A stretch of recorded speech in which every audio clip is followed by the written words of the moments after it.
Good morning, Matt. Hi, Nigel. What a lovely surprise to see you this morning. We've talked quite a lot and done quite a lot of emails, but it's the first time we've actually had a face-to-face Zoom, so that's really lovely, and I've been looking forward to it a lot. Yeah, So, me too. so for people who don't know, this is Nigel Palmer. He's a legendary masterer. Is that mastering engineer, perhaps? Legend in my own lunchtime. Yeah. That's right. And he's worked on some really special albums. Well, hundreds, possibly thousands of albums. Who knows? I'll have to ask him in a second. And just because I've been interviewing Dave Bronze, Tel Bryant, Sally Muneer, Daniel Day, etc. Recently, one of the themes that's come through a lot is the Iona albums, and Nigel has worked on those too. So there's a common thread that brings all these interviews together. So thanks so much for joining me, Nigel. Really appreciate it. Pleasure. What would you be doing if you weren't on the call with me? What are you working on at the Uh, moment? Today I'm doing a children's album, Are you? which is a series of Graham Kendrick's songs, but Oh, for yes. school assemblies. Oh, very nice. Very It good. sounds lovely. Andy Harson is the musical brain behind it all and has done a fabulous job as always. How interesting. In fact, I was talking to Matt Weeks the other day, and he's working on a kid's album as well. Something It's Cutlery, the it's band it's is the called. place to be, you know. Is that what I should be doing? Definitely. So, Well, funnily enough, it was only a few days ago I did a children's album with Isla St. Clair. Now, I don't know if you remember her. oh goodness. She was it Family Fortunes? Yeah, In the something like that. 70s, she was a quiz show hostess. Goodness me. Well, it is the place to be then. Kid stuff. I have actually thought about it. I sing my kids, or when they're a little bit smaller, I used to sing to them literally all the time. So I still wake them up, even the 16-year-old, with a good morning song in the morning, and I had little songs to remind them what they should do when they're coming from school and where to put their bags. And I just have Oh, songs for that's lovely. everything, Yeah. which is great fun. So I have often thought I should do a kids thing. Anyway, so I mean, just looking down your kind of client list this morning, just to refresh my memory. And wow, it's huge. I mean, Is it? All right. for my listeners, obviously they'll know Dave Bronze, they know Dave Bainbridge. I mean, Yes, I've I got think Dave Bronze should be gracing these shores quite soon. I don't know quite how far he's got with his latest waxing, but I don't think it's too long now. well, he's definitely finished everything from his point of view, so we're just waiting on the mix now. Oh, right. Okay. And is Dave Bainbridge doing that? Yes, that's right. Ooh, what a combination, hey? Well, he'll And do a fabulous job if it's anything like the last one. he will do. He's yeah, a bit of a genius, I think, really. And of course, you've got the Unthanks. Now they're a little favourite of mine. Yes, that was With a them. bit of a one-off surprise because the person who's probably closest to being my mastering mentor, which is Dennis Blackham, was due to do that album, which I think was a live album, if I remember. It's a few years ago now, um, and had done several for the Unthanks before, but I think he was on holiday, was unable to do it, so passed it on to me, Oh, wonderful. and it was a joy, fantastic thing. Yeah, I bet. Gosh, they are really quite prolific. Wish not as prolific as Wishbone Ash, mind. I read somewhere the other day they've got about 60 albums out now. Yes, we. I did the mixes, or most of the mixes, for a box set of Wishbone Ash. Again, how long ago was that? About 5 years ago. Fabulous. Um, and it was again, it was a joy to work on. It was live stuff from late '70s to the early '80s, plus some studio stuff, um, and What fun. very great it sounded too. What a great band! Yeah, really good. I mean, I've seen their guitarist. He also plays in a like a covers tribute kind of band, just a little thing. And I went to a party of my friends, who's the bass player in that band, and he was there, and he picked up the guitar, and he just asked for any kind of request that anybody could come up with it, and any guitar request anyone could come up with. He just twiddled. He had this tiny little lamp that someone had brought, and he twiddled it, got an amazing tone out of this I'm just trying to tiny think little who amp this and just was. played everything. It was amazing. I'm struggling to remember the name, to be honest, but I was in shock and awe anyway. So yeah, amazing. And of course, just trying to give people a bit of a flavour of what you've worked on. So we'll do some some other stuff in a minute. But of course, you did the Tubular Bells 50th anniversary. I did. That was through my good friend Simon Allen, who is a engineer of great genius, both live and in the studio. So he passed that one on to me, and yeah, fabulous to work on. Everybody involved was brought their A game. It sounded um, like the original, but more so. It's fantastic. That's a great way to put it. Serious orchestral stuff, you know. Yeah, had the Royal Philharmonic, didn't it? It did, yes. Which is it's quite something. Playing Up a Storm, and we did double vinyl, double CD for that one. Fabulous. God, that sounds great. I mean, just out of curiosity, actually, one thing before we go any further. Not everyone who's going to be listening to this even knows what mastering is. Do you think you could sum it up for us in a couple of sentences? There's a very good explanation that somebody gave a while ago, which is that mastering, as far as audio and so on is concerned, is a little bit like what happens in an art gallery, where you take a painting, uh, you put it in a nice environment, you light it, and you enhance it generally, but without having created it. So that's what we're doing. Well, that's the theory anyway, with audio mastering. That's a lovely way of Uh, looking at it. Yeah, yeah, and it well works for me, and I think it helps people to understand the process. It's been thought of in the past as a bit of a black art. Actually, there's no black art to mastering. It's all basic stuff, but it's a combination of, if you like, the scientific and um, just the human process. Um, I like the it's way one you of said that because for me, I mean, in terms of the tech, there's nothing magic about it. You can get nice kit, nice plugins, all that, but technically anybody can kind of do mastering. But Absolutely they it, can. it's not about that. It's that human connection. It's about taste. It's about having listened to a million records and realizing how a Yeah. particular thing is going to suit this How particular true, record. Matt. And Um, that's why, I mean, we'll probably hit this it's at some put point. it's put in the hours in. I mean, in August, I had been mastering, well, not continuously, but I had been mastering for 30 years. Wow. Um, and there's definitely something about, as I say, putting the hours in and understanding. And um, I sometimes say to people, it took me the first 10 years to understand how to leave stuff alone. Oh, Because interesting.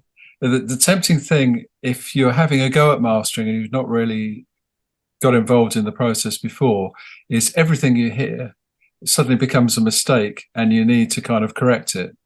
Whereas actually, if you know how to leave stuff alone and work on the important stuff, that's probably a better way of proceeding. Well, it is a better way of proceeding. Um, and I think also mastering engineers have in their head a kind of template of how things should sound in particular areas.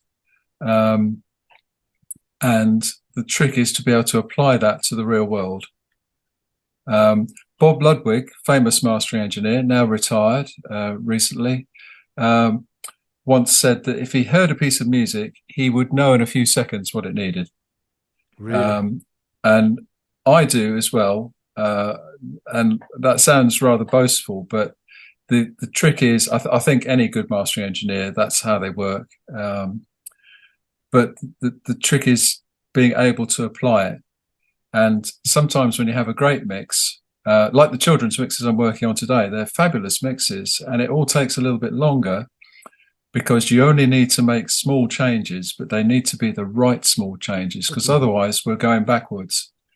Um, Everything you do should be a subjective improvement, if that makes sense. Yeah, absolutely. I mean, just in terms of that individual, this is what this project needs, this is what this album needs, this sound needs. I mean, I'm curious because working on tubular bells, for instance, that's 50 years old. Well, 55 years old maybe now. Well, anyway, yeah, Something like that. Yeah. something like that. And then it's say you've got Dave Bainbridge sending you a mix, which is just pristine, recorded in, beautiful digital conditions. And I mean, how does that affect how you master it? That's a very good point. It's hard to explain, but a function of having put the hours in is it should snap into place quite quickly, because you've just heard enough stuff to be able to know what it needs. That's a rather lame answer, but it's about the best I can come up with, I'm afraid. Do you use different kit for different projects to give slightly different, or does it I all go through the suppose same kind of chain? that's a very good point. I suppose the choice is here. I mean, I have analog stuff, I have digital stuff, and I have like plug-in stuff. So I have like digital hardware stuff. Um, the vast majority of the time, I'm working hybrid, which is a combination of those things. Um, but once in a while, uh, for example, if I get a really trashed set of mixes, very often I'll stay completely digital for that because there seems to me to be little point in adding further analog distortion to something that's already got problems. I see. Yeah. Um, and of course, there's some fantastic uh, tools in the digital and plug-in world these days. I think we've got to the stage where equalizers in plug-in form are as good and a substitute for analog ones. Interesting. I've got both. It's a question of what flavor you like Mm. for a particular job. Um, where the world hasn't quite caught up in plug-in territory is with compression. Although I can't remember the name of it. I acquired one recently, which I thought was very good. It's a variation on the Manley Vari-Mu. It's just called Mu, um, and it's getting in the right direction of having there's a certain give that analog compressors have. It's the best way I can describe it, which is hard, if not impossible, to find in the world of plugins. How But this, interesting. Yeah. let me see.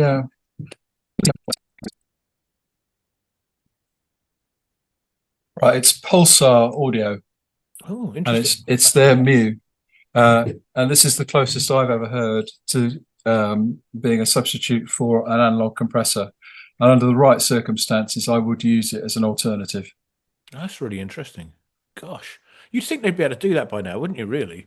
So Yeah, I'm I suppose it's the surprised. Yeah. non-linearity of analog stuff, which is very difficult to replicate.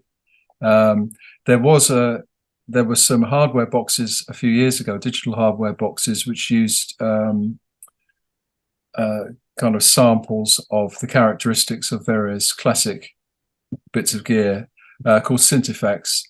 I had one of those for a while before um, at the time, it was a cheap way of kind of getting into mastering without having to splash out on Mm. expensive analog hardware.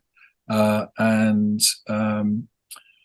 also like converters, very, very good converters, which I now have. I prefer working this way, but the Synthefx box was very good in its day, and not particularly well known, unfortunately. Mm. Um, and this was the invention of Mike Kemp, who was one of the starters of the Sadie software and systems, which is what I still use today Oh, right. for mastering. Yeah, yeah. Although perhaps people watching this who are involved in recording themselves might be interested to know that the Sadie software, which I've used since 1995, have currently the latest version. It hasn't been updated. I mean, it does everything I need and does it very fast. The BBC have got literally thousands of them because it was the craft editor of choice at one time. It hasn't been updated in a couple of years, but they've now very generously decided to make it free. Wow, that's impressive. So if you go to sadie.com, you could pick up a free copy. And as far as being an editor rather than an all singing, all dancing digital workstation, it's difficult to beat. That's a really good bit of You advice. might like to give it a try yourself, Matt. Yeah, I might. I'll have to download it and see what it's like. That'd be great. I mean, just to do you do mixing as well? I mean, do you sometimes, I mean, you must listen to people's mixes that come through and think, oh Well, no. And then, I I'm, mean, I'm so, I mean, del- for instance, Fly to the Raven, you gave me some really, really helpful mix advice. Particularly with the drums, there's a particular snare that you wanted a little bit louder, and just a few little things that really stood out to your ears, but hadn't stood out to mine at all. well, I'm glad that worked out for you, Matt, because the way the mixes turned out, I thought was excellent. Flight of the Raven, honestly, it was the first time I'd ever got anyone else to do the mastering. I'd always done it myself. Yeah. I mean, I'm a rank amateur, but needs must at a certain stage in your career. But I bit the bullet because I mean, I've been listening to your stuff for ages, and I just assumed it was completely out of my price range, in all honesty, and it hadn't even occurred to I me think to that ask. surprises a lot of people, not just me, but there's a lot of very good mastering engineers out there, charging what I would consider to be very reasonable rates, but Yeah, very fair, to and both sides of the equation. well, that's it. And I listened to back what you'd sent me. I've got some nice headphones. I popped it on, and I thought I thought it's going to sound just like it did before, maybe a little bit different. And I'm here just to check nothing's been screwed up. You know what I mean? And I listened to it. I wasn't even concentrating, and it just blew my mind. I just remember. I think I sent you a mail that said I didn't know my music could sound like this, and Oh, it did add a lot to it, and I could but I could tell the difference, and it was that kind of testimonial is why I keep doing this. honestly, and and I wouldn't go back, even if I've got to sell one of the cats or something to fund it next time. or Um, indeed a child. that's it. And Cairn sounds fantastic as well. Really, really pleased with the job you did on Well, that. that was a process, wasn't it?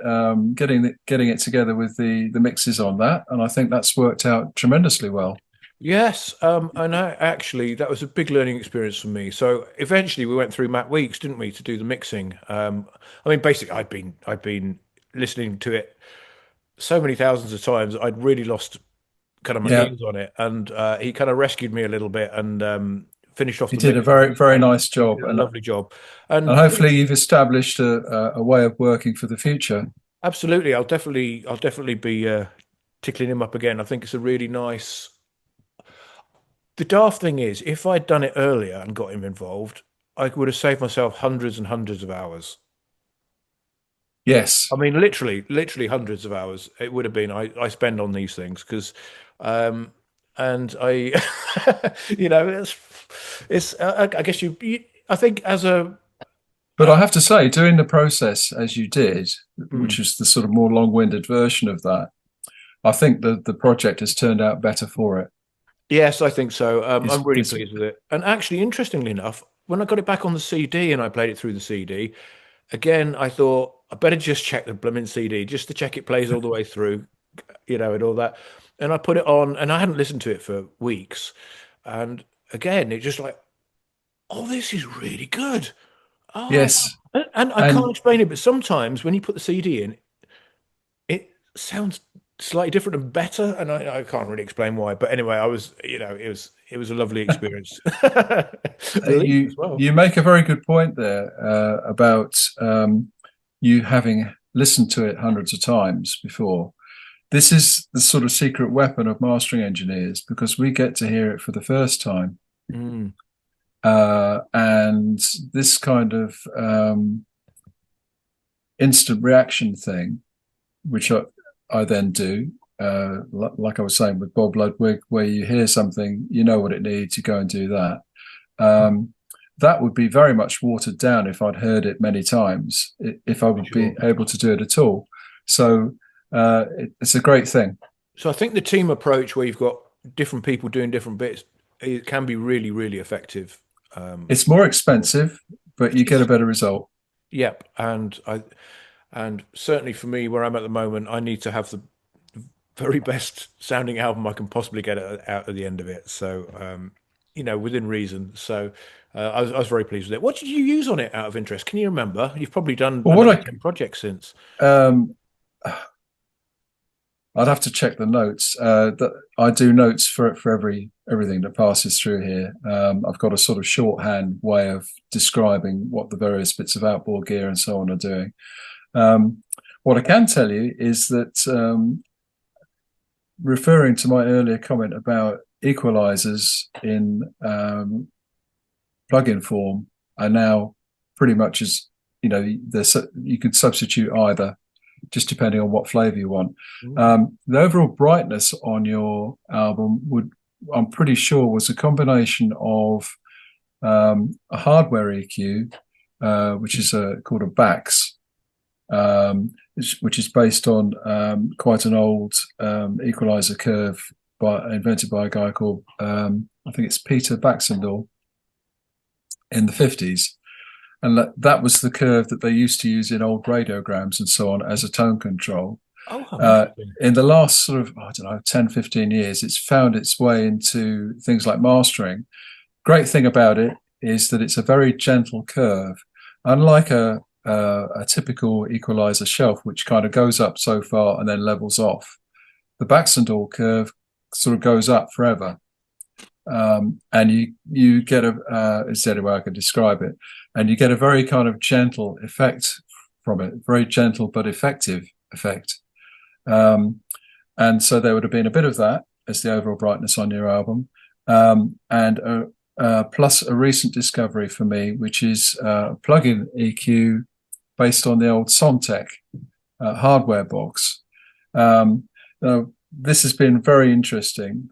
The high frequency shelf in this plugin just sounds lovely. It sounds analog, doesn't sound like a plugin. To the point where, see, these Sontec boxes, which I think are still occasionally being made, but they were the original equalizer from the early 1970s, invented by George Massenburg and Burgess McLean. It's the original, and it's kind of the best. Now, these boxes, second-hand, change hands for tens of thousands of pounds, but you can buy a 50 quid plug-in, which yeah. I know this because there's a guy in Texas I know, a great mastering engineer, who has both the hardware box and the plug-in, and he says that the plug-in is as good. So you couldn't really get a better recommendation than that. So the combination of those two things, the Sontec plugin has a kind of silvery effect, is what I can describe on the top end. The Bax EQ has a more kind of general brightening effect. The two together, where you do a little bit from both rather than twice as much from one. This is a big mastering thing. Works very well on your album, I think, and it sounds like you agree. Oh yeah, absolutely. I mean, I couldn't have told you what you'd done, but I can hear the difference, which is amazing. It is good. Actually, sorry, just a quick note there. It's very rare that anybody asks me. I mean, obviously, this is a different situation, but it's very rare that anybody that I'm working with asks me how I do things, what I used, all that kind of stuff. So it's, and I take that as a massive compliment, because it's down to trust. Because when I was starting up, it wasn't unusual for people to ask what gear I'd got and all that kind of stuff. But I'm delighted to say that my customers usually just work on results.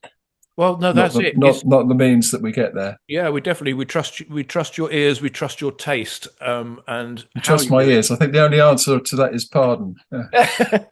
And how you do it, we don't really care as long as it comes out all right. No, yeah, exactly. But it's all fairly simple, straightforward stuff. But it's based if you've on. been doing it 30 years, yeah, I'm sure it is. But it's based on thousands of hours of listening to all kinds of stuff. Now, this is an interesting thing. You're talking about adding these EQs and adding a little bit of brightness up here, and kind of from different flavors from different boxes, put them together.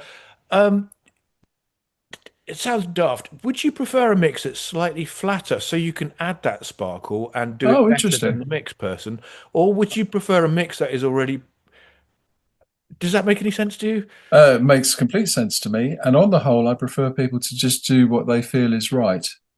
Um, so long as they don't use limiters on the mixes, Mhm. because a limiter digital limiters are really just there to create volume. In the vast majority of cases, there is the very occasional time, possibly if we're in the sort of world of thrash metal, Mm. where the actual tone of a limiter uh, can be the right thing to do for that particular job.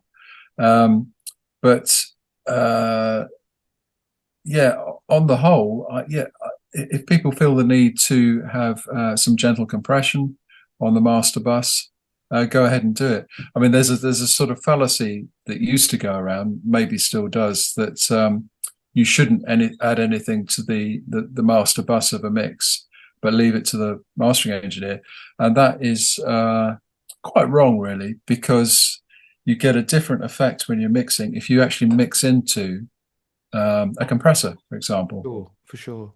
I mean, And if that's what you want, you got good monitoring, yeah, yeah, and you reasonably know what you're doing, then do it. Um, I mean, the old caveat used to be to say um, provide one without the bus processing as well, but actually, I don't think that necessarily helps because it just changes the sound too much. for sure. Um, so definitely, some of the I do a certain amount of work with American engineers and producers, and I would say more so than this side of the pond, they quite like to do what I would describe as mixturing. So they're doing sort of mastering type processes on their mixes. Um, I don't. I mean, these are all great people who know what they're doing. I don't have a problem with that at all. But I can usually get in the cracks and just drag another 2% out of it, because they're usually on the right direction in the first place. If they're not, we'll have a conversation. Or Sure. if I think if I mean, obviously, a lot of this, well, all of this stuff is very subjective. It's my opinion against theirs, but the vast majority of the time, if I hear what I think is an issue, most people will go with that and address it. Oh, for sure. I mean, and the bits of advice that you've given me on the mixes, I've that's gold nuggets for me. Well, the hardest thing to get right is probably bottom end, and I'm sure we've had conversations about low end, haven't we? It Uh, is really hard. If you're not in a like, if you're in a homemade studio, getting the bottom end is really hard. I think just even hearing it properly. if you're on small speakers, this is where it's essential to have very, to use a term, sort of broadband speakers, which is what I have here. I have the Dutch and Dutch 8Cs, which are extraordinary. In a box that's not much bigger than the old NS10, you've got something that goes from well, 20 hertz to 20 kilohertz. So I do hear low end anomalies that you may not have picked up on smaller speakers. Now, What interestingly, speakers do you have out of interest? oh gosh, PreSonus Eris XT somethings. Well, I happen to think that anything that comes out of the PreSonus stable is worth having. Yeah, now I Um, got these because I went down to I Turles. mix in Studio One, by the way. Oh, do Uh, you? Okay, yeah, right. interesting. Carry Um, on. Sorry. I bought these because I went down to Turles' house when he was doing some drum work, and he was using them, and I just thought they sounded great. And I Yeah, literally went and bought them because they're not even that expensive. That's the daft thing is. I no, mean, they won't be. they are. Did you mention rockets as well? Yes, I had some rockets before that. Yeah. I spent some time as a speaker reviewer for a magazine, Oh, and we had a set of the Rocket Eights, yeah. the third generation or something Yeah, came that's what in, I had. Yeah, yeah. and I have to, and they were the equivalent of 2 and 6, and I thought they were absolutely great for the money they were asking for them. Yeah, and they're nice and small and neat, and they were good. But Where these things are going to fall down mostly is going to be anything below 100 hertz. But I'm sure you have, and most people in that situation would have a nice set of headphones so they can check the low end on. Is Yeah. that what you do? Yes, I've got some mixing headphones which I quite often use, Okay. which you recommended, and Oh, uh, did I? yeah, yes, and you even got me to take them apart and remove some Oh, little right. bits of foam. That's what I'm wearing now, isn't it? Yes, that's These it. are Sennheiser 600s, That's the one, and they're great. Yeah, I really like them. Although but with the 650 cable. That's that's right. But I do find they've got slightly less top end than my speakers, interestingly. So I it's possible, yeah. and what was I going to say? I've actually got some. Oh, I can't remember the name of them. I've got them in my pocket actually. This is my secret weapon. Earbuds, I got yeah. some earbuds, JBLs. Oh, Now, right, the okay, reason I cool. use these, I mean, they sound really, really good, but the thing is, they've got incredible bass. But Now, also they reflect what a lot of people are hearing your stuff on. Do they not? absolutely, and I wouldn't want to mix on them. Don't get me wrong. Apart from the fact they're Bluetooth and there's a delay and everything, but then it's not the right sound. But if there's an error in the low end, I'm going to hear it because That's good. so it's a bit That's like really having a good. subwoofer that is really affordable. And also, I use these a lot because I listen on my dog walks. So I pop them in, Oh, right. pop it on, dog walk, and as you say, lots of people listen to it. I also then listen in the car, make sure 'cause every now and again you put it on a different thing, and it's not an ideal stereo in the car. My car stereo is pants, but it's got a frequency curve. And sometimes you've got stuff in that frequency Yeah. curve and you haven't heard it before. And you think, No, I couldn't agree more. so it's not about the EQ particularly. It's just sometimes you listen and you think that bit of guitar is actually needs fixing because I hadn't heard it before and it's just been boosted by this stupid. Well, that's a very good point you make, and I would add to the our little discussion about what is mastering earlier, and say that one of the things mastering is making a piece of audio play as well as it can on the widest range of playback devices. Brilliant. Yeah. Because there's a huge range now, isn't there? Absolutely, a lot of people listen on laptop speakers. Do you do that? I try not to. Um, Sometimes it's a good kind of after process sorry, listening. I do it as part of the process. I've always listened to it on there. And again, but in terms of my listening enjoyment, I wouldn't do it. Right. Okay. And when people are playing music on their phone speaker, I would it's like sticking pins in my eyes. The whole it doesn't matter what they're playing, they can play something absolutely wonderful, but it just makes me twitch when I hear it because the sound is so You've made me think of perhaps it's worth me saying two or three albums which I think are very good sounding and are worth ooh, I'd love to people hear that. getting involved in. Well, number one has got to be Steely Dan Aja, Okay. the album, and the track Aja is just a joy. This is one of my sort of three top albums to that people might like to listen to, and I still enjoy listening to after all this time. I mean, Aja by Steely Dan, the album came out in, I think, was it 78, something like that. It just sounds like it was recorded yesterday. Um, Amazing. Everything about it is verging on perfection, I think. And it's such a great sounding record, particularly the title track. I'd thoroughly recommend people take a listen to that. Other two that come to mind are Norwegian saxophone player Jan Garbarek did an album which I originally heard thanks to Dave Bainbridge, who had it. It's an album called I Took Up the Runes. Okay. I Took Up the Runes. I took And it's recorded by the monster recordist that is Jan Erik Kongshaug, sadly passed away a couple of years ago, at Rainbow Studios in Norway.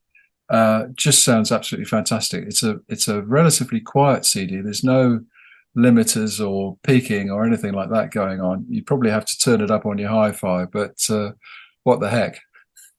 And the third one that came to mind is an album by Lyle Lovett called Joshua Judges Ruth. Joshua Judges Ruth. And the playing, I mean, on bass you got Leyland Sklar, the man with the huge beard that played a lot with Phil Collins. Trying to think who the drummer is, but anyway, it's all that kind of class of American musicians, and it is so tight you couldn't get a fag paper between them. Oh, Um, I'll have to have a yeah, listen. Sounds great.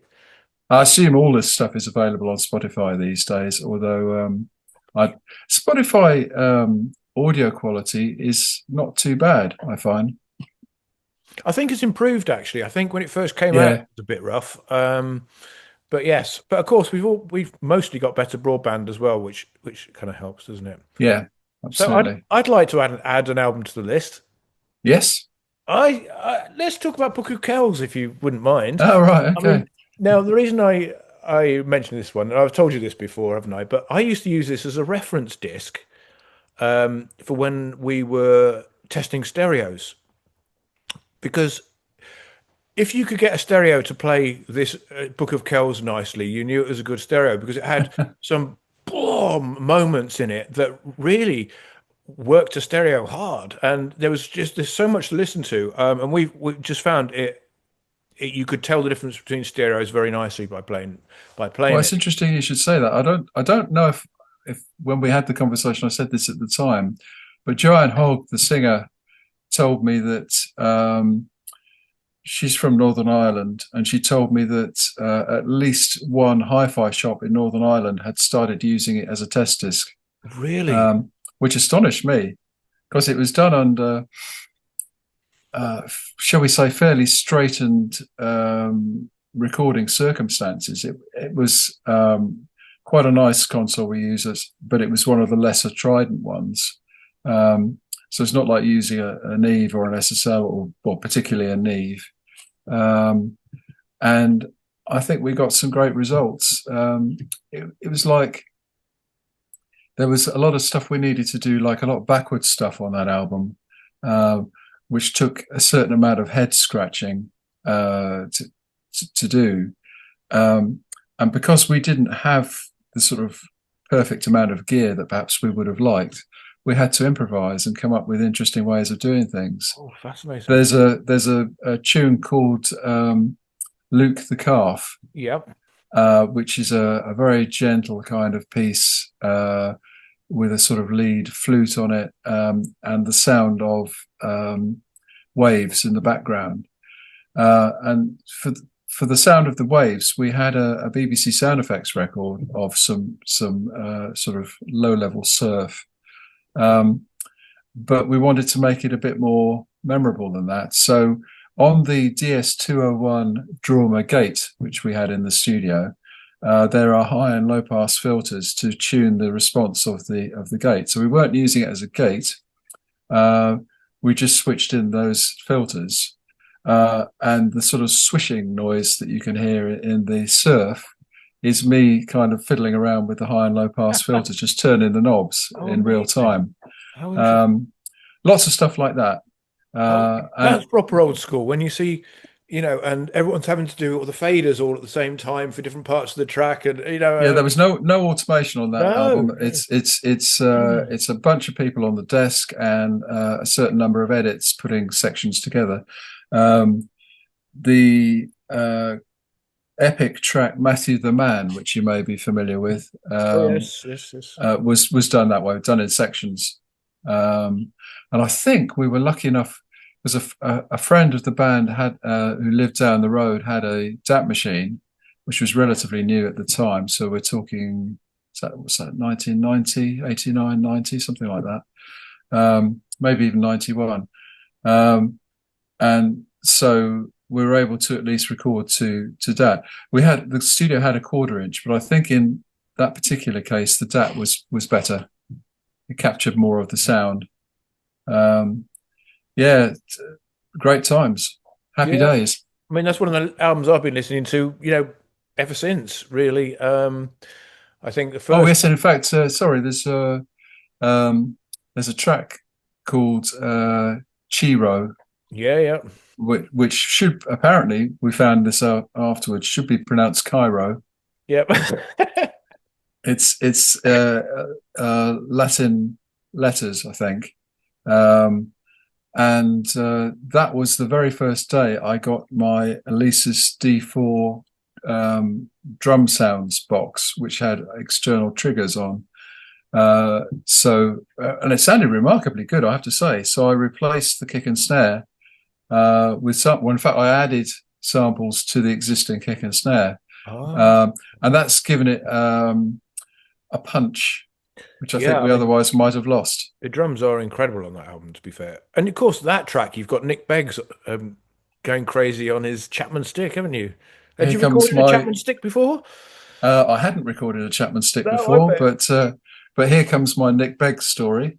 Oh, go on. Um, We love a bit of Nick Beggs. What a lovely I chap. knew I knew of him through Kajagoogoo, Too Shy, and all the rest of it. Hmm. I thought he was going to be a horrible pop star when I met him. Yeah, I yeah. must confess. I think I was a bit well. That was my fault. But I walked into the studio. He was already there. He'd arrived for the session. Um, I sort of shook his hand in trepidation. The first thing he said to me was, "Do you know I can get both my legs round the back of my head?" And then proceeded to demonstrate this on the control room floor. Uh, I loved him like a brother from that moment. Oh, he's just amazing, uh, isn't he? There's no one else he's like him. very funny guy. And it should be said, I think it was a couple of years ago, because we're going back to the early 90s, and then a couple of years ago, there was a sad little post on Facebook which said, "I can no longer get both my legs round the back of my head." Uh, Comes to us all. Genius. I mean, gosh, I mean, Nick, goodness. I remember seeing Iona. I mean, I've seen them in stadiums. I've done security for them. And I've seen them in a tiny little pub with Yes, probably 10 people, 10 of us watching because there wasn't room for anyone else. huge sounds. Oh my goodness. And I mean, they were all wonderful, but Nick just stole the show. He had all those ruffs on He and was probably wearing a kilt as well, which it's helps. just and I'd never seen, that track with the Chapman stick. Oh, crumbs! It's just breathtaking. Yeah, I'm just trying to think. Is that Temptation or something like that? Oh, it might be. There's a lot. I think there's a lot of Chapman stick on that one. Yeah, I got to do part of the live sound for them at the Greenbelt Festival. So Oh this yeah, would have been again early 90s, I suppose yeah. 93 or something. Um, and their usual guy, uh, whose name sadly I can't remember, did the sort of bulk of it, and I did like top lines, solos, vocals, that kind of stuff. And it was a good match. I think that was the year that the Sight sound guys had put together a piece of scaffolding pole about 3 foot long, and they taped a wire loop on the end of it, and then written along it, "Guest engineer correction device." But fortunately, they didn't have to use it on Iona's set. But the Oh, reason I'm telling clean you out. this is the local council were concerned about noise, and there was a man with a handheld gadget going around the site seeing what was happening. Yeah, And yeah. so he popped up behind me as Iona got stuck into their set, and they were doing something nice, wafty, and Celtic, and he was like smiling at his little gadget. And Oh, then Turl hit his gong drum, uh, and everything for miles around shook, and he was sort of frowning at it. But yeah, that oh, was quite a those time. days. Oh, that's fabulous. Gosh, yes. Who else was a Greenbelt that I really like? Martin Joseph, of course. Oh yeah, Yeah, legend. dolphins always make me cry or something. Yeah, that's it. That's it. And he's still going. I think he still does 300 gigs a year. I'm just Does like, he really?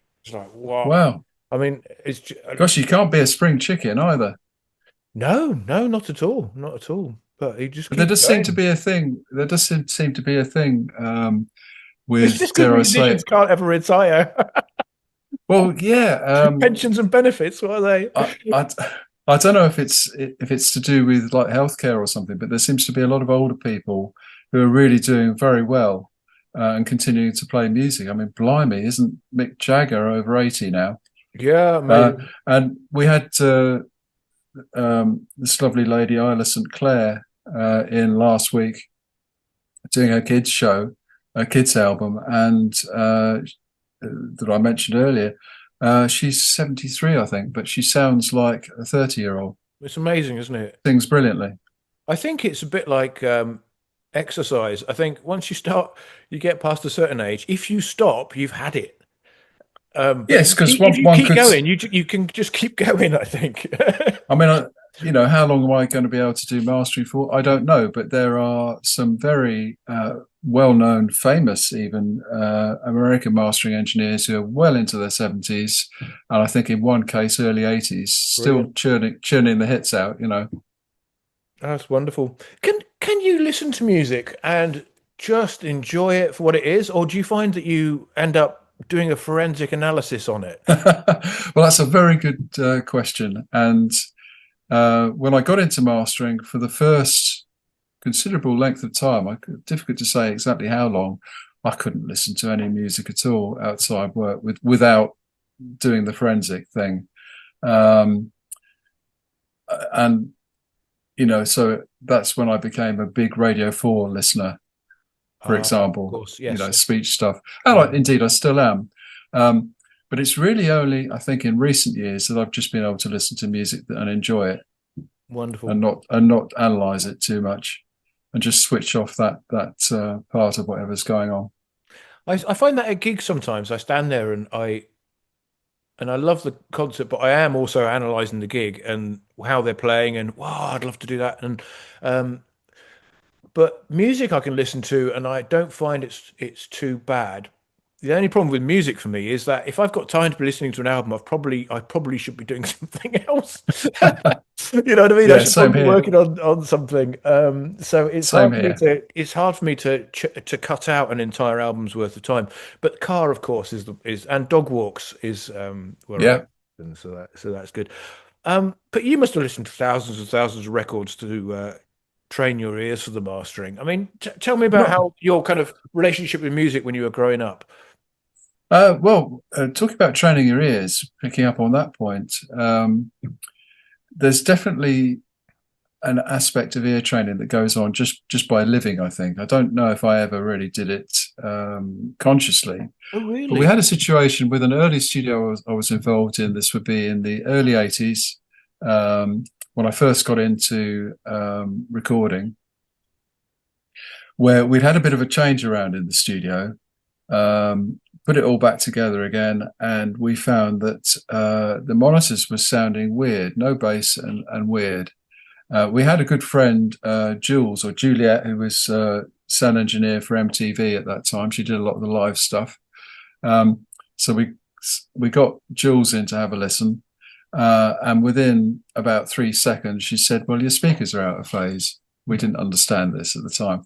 Now, this is interesting, and for those who don't know, it just means that one speaker had its positive and negative terminals reversed. So when playing music, one speaker would be going in while the other one was going out, and that tends to give you a lot of cancellation in the bass. To us at the time, it just sounded, like I say, weird and no bass.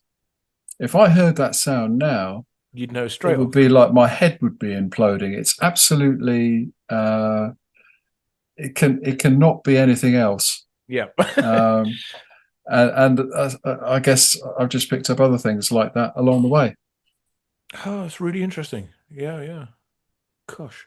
So I think, are you a musician as well? I've kind of heard rumors you might have played bass or at some Yeah, point. yeah. Started off playing guitar in a band called Quorum, a local band.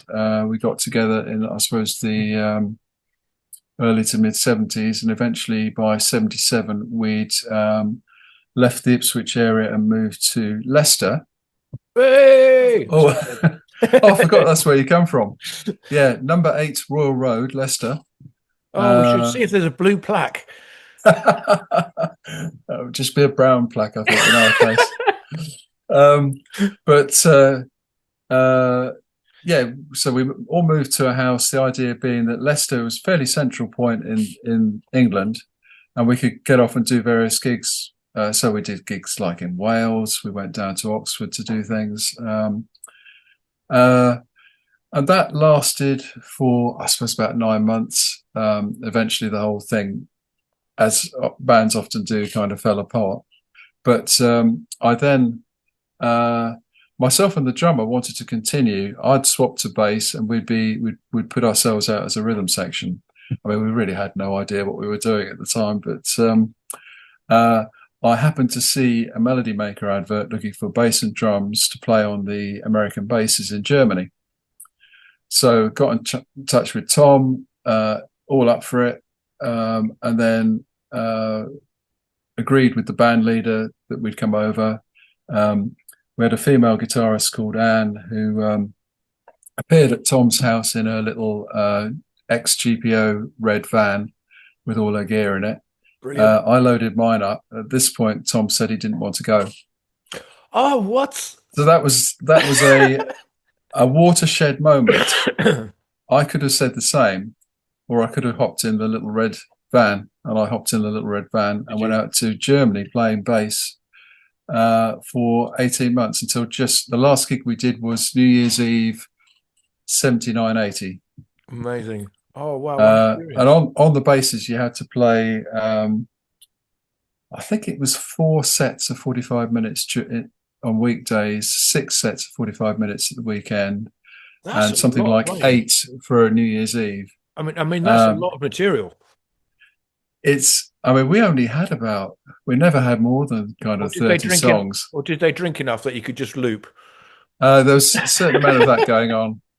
Uh, Got three songs, yeah, and play them I again, you mean, won't remember. some of these clubs were so empty. I remember one we did, the bar manager and the waitress danced just to make us feel that like we Oh, were achieving yeah, something. yeah. Oh, I love it. Um, but fantastic education. I'd recommend it to anybody. Unfortunately, of course, that studio system or club system doesn't exist today in the way it did then. But I think I caught it on a sort of purple patch. So that was good. Came back, joined another band, all Christian apart from me, called, we changed our name from Ritz to Famous Names. Famous Names is a great name, but awkward to have if you're not, I suppose. Um, and that was good. That went on for a while. But during that period, I kind of got into working as a sound engineer in my friend's studio, which he'd just taken on. Originally, it was for rehearsals, and later on they got recording going there. And so fantastic way for me to sort of make the transition from musician to recording engineer. And it all went downhill from there. Well, you've got Lowland Masters, your studio, your business, and I mean Yeah. that's over 25 years old now, isn't it? Yeah. So, well, I suppose officially it started when we moved Mm. to the wilds of Essex into a house called Lowlands with an S on the end. So that would have been 2000, I think. I'd been mastering for about 5 years by the time we did that. Yeah, started it up, and it was a situation where I wanted to build a proper studio to do what I do, but there wasn't enough room where we were living at the time. So after 9 or 10 years, we moved here, and that was something like, well, 13, 14 years ago, and built this edifice that you can see behind me. I mean, Um, I've just got to point out, we can tell what kind of chap you are because it is so neat and tidy, and you've got a Hoover. I mean, there's not many musicians I know who are neat or tidy or even know where the Hoover is. well, it So had to be said that when Isla St. Clair came and did her session here, I frantically cleaned the studio, it having not been cleaned for about a month. But it that's did so look funny. nice, I must say. But yeah, I mean, this room is another secret weapon, I suppose, because it was designed by a proper kind of acoustic engineer, Ooh. and built by somebody who also had quite a lot of those skills. So we have a number of things. You can probably see behind me. There's kind of 8x4 sheets on Yep. the brown wall back there. Well, none of those are straight. They're all slightly offset to reflect sound at different angles. So you don't get You a don't like get that a ring in the room where it, yeah, it's like slapback echo. yeah. What else? The window you can see there. There's another one on this side, but it's not in the same place on the wall. It's actually back again, so you don't get a bounce back from that. Um, I don't think I can show you, but there are some grills in the ceiling which are connected to plastic drain pipes, which run the whole length, about 7 meters of the room. Um, and they have bungs in.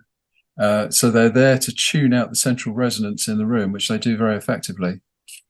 Oh, The I've never guy heard of who that one. Yeah. Paul, the guy who built the studio, said it's a bit like putting like suspension on a car wheel. It's that kind of effect, kind of evens it out. Mm. Um, and it's cheap to do, works very well. I was fairly sure that I didn't want big bass traps, like in the corners of the room, because I thought that would be rather intrusive. I just wanted something that be a little bit like your living room, but also a place to work. So that was the kind of philosophy behind that. And there's a couple of lumps and bumps in the low end response, but everything above and that, a lot of that has been tuned out because these speakers are smart speakers. They've got various built-in electronic means of dealing with that. So we've done Nice. all that. But generally, the response is very good here. Um, as a wise man once said, with mastering, you can't correct what you can't hear. That's very true. That's, yeah, like that. Uh, Let that one sink in for a Yeah. few seconds, and uh, it's been a great joy. The studio's been up now for over 10 years. Long may it continue. I must get around to staying in the outside of it at some point, but otherwise, good. And if there's anyone listening who's working on their album and they haven't considered doing mastering before, let me highly recommend it and highly recommend Nigel and Lowland Masters. Get in You're touch very with him. kind. He'll look after you. Probably give you 2% off as well because I've recommended it. I'm not I on an think affiliate link, but all right. Um, I so think the one of the strong things about this place and what I do here is it's for everybody.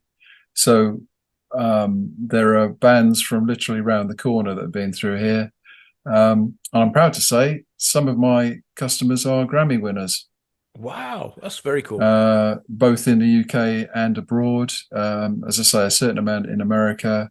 But I've got a list of countries that I've done stuff for on the website, which I think is 30 odd. There's a few I need to add It's to it, I think. huge. Yeah, I saw it this morning and thought, crumbs, that's awesome. So, which And project are you most proud of that you've done, oh and why? gosh, that's difficult, Have you isn't got it? one that just a shining light and you just think, oh, that was a magic Well, experience? I've been doing some stuff with Russell Watson lately, who's on the one hand, he's a kind of operatic tenor, but he also has a pop voice.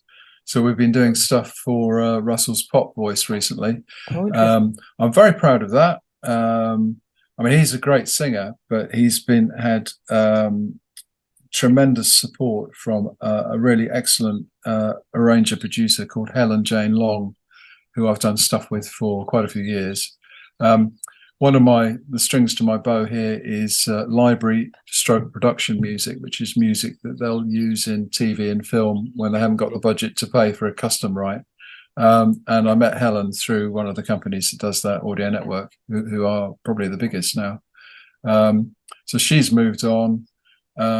She's extraordinary. She's probably the most streamed female artist that nobody's heard of.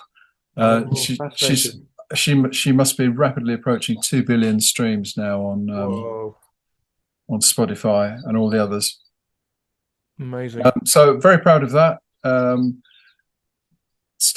again, that's another Simon Allen project, because it's heavy duty orchestral, which he's so good at, as when he did the Tubular Bells 50th anniversary. I think it's really hard to capture an orchestra properly. I played in an orchestra for many years, Okay. in violin. Actually, I must jump in there and say that the Tubular Bells 50th was doubly difficult. All the problems you normally have with miking up an orchestra, but it also was the middle of COVID or the Oh, end you're of COVID. joking. So all the players had to be considerably To spaced out. reasonably, I think Simon did that at Wigmore Hall, so it must have looked very strange. that must affect the sound. I mean, probably not so much if you're miking it all up, but if you were I in a don't think concert hall, it would be weird. You it get probably used to would where they be. are. You get used to where they Um, are, don't you?